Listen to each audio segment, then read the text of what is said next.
Good morning all.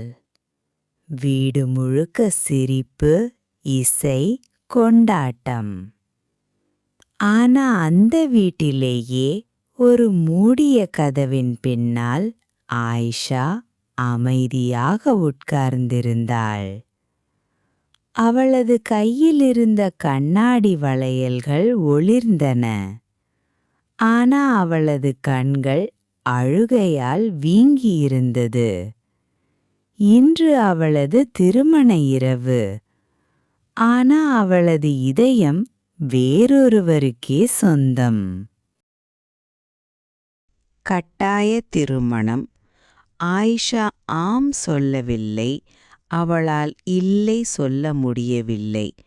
அவளது பெற்றோர் எல்லாம் முடிவு செய்தார்கள். கபீர் நல்லவன், படித்தவன், மரியாதைக்குரியவன். அனைவரும் சொன்னார்கள், நீ ரொம்ப அதிர்ஷ்டசாலி. ஆனா யாரும் கேட்கவில்லை அவளது மனசு என்ன சொல்கிறது என்று. திருமண நாளில் அவள் அக்னியை சுற்றும்போது அவள் மனதில் மெதுவாக சொன்னாள், மன்னிச்சிடு அர்ஜுன்.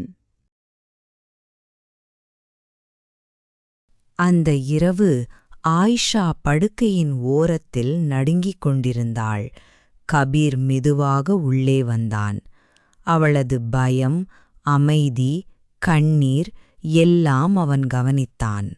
அவன் மெதுவாக சொன்னான், நீ பயப்பட வேண்டாம், நான் உன்னை எந்த விஷயத்துக்கும் வலுக்கட்டாயம் செய்ய மாட்டேன். ஆயிஷா அதிர்ச்சியுடன் பார்த்தாள். அவன் மீண்டும் சொன்னான், நேரம் எடுத்துக்கோ, நான் காத்திருக்கிறேன். அந்த நாள் முழுக்க முதல் முறையாக அவளுக்கு கொஞ்சம் அமைதி கிடைத்தது. உடைந்த இதயம்.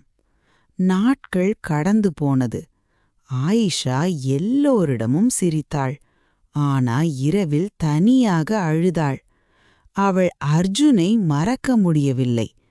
அவனுடைய சிரிப்பு, குரல், வாக்குறுதிகள். கபீர் எல்லாம் பார்த்தான். அவள் கண்களைத் தவிர்ப்பது, அவளது சிரிப்பு உண்மையில்லாதது. ஆனா அவன் ஒருபோதும் கேள்வி கேட்கவில்லை. ஒரு மாலை ஆயிஷா பால்கனியில் நின்றிருந்தாள். கபீர் அவள் அருகில் வந்து மெதுவாகச் சொன்னான், உன் சந்தோஷம் வேறெங்கிருந்தாலும் நான் உன்னை விடுவிக்கலாம். அவளது மூச்சு நின்றது. ஏன் இப்படி செய்கிறாய் என்று அவள் கேட்டாள். கபீர் சிரித்தான். காதல் ஒரு சிறை போல இருக்கக்கூடாது. ஆயிஷாவின் கண்களில் கண்ணீர். அவளை விட தயாராக இருந்த ஒரே மனிதன் அவன். மௌனமான காதல். அந்த நாளிலிருந்து எல்லாம் மாறியது. கபீர் அவளை காதலிக்க முயற்சி செய்யவில்லை, அவன் அதை உணர வைத்தான். ஒவ்வொரு காலை ஒரு டீ, ஒவ்வொரு மாலை ஒரு கவலை, சாப்பிட்டியா? ஒவ்வொரு தருணமும் அமைதியான அன்பு. மழை வந்தால் குடை பிடித்தான். அவள் அமைதியாக இருந்தால் அவளது அமைதியை மதித்தான். அவனது காதல் சத்தமில்லாதது, ஆனா உண்மையானது, நிலையானது. மெதுவாக ஆயிஷாவின் இதயம் மீண்டும் உணர ஆரம்பித்தது. புதிய காதல். ஒரு இரவு ஆயிஷா கேட்டாள், நீ என்னை இவ்வளவு கவனிக்கிறதுக்கு காரணம் என்ன? கபீர் மெதுவாக பார்த்தான். காதல் வலுக்கட்டாயமில்லை, அது தானாக நடக்கிறது. அவளது கண்களில் கண்ணீர். ஆனா இந்த முறை அது அர்ஜுனுக்காக இல்லை, கபீருக்காக. முடிவு. அடுத்த நாள் காலை ஆயிஷா கண்ணாடி முன்னால் நின்றாள். இப்போது அவள் ஒரு சிக்கிய பெண் இல்லை, ஒரு புதிய வாழ்க்கையை ஏற்க தயாரானவள். அவள் கபீரிடம் சென்றாள். அவனது கையை பிடித்தாள்.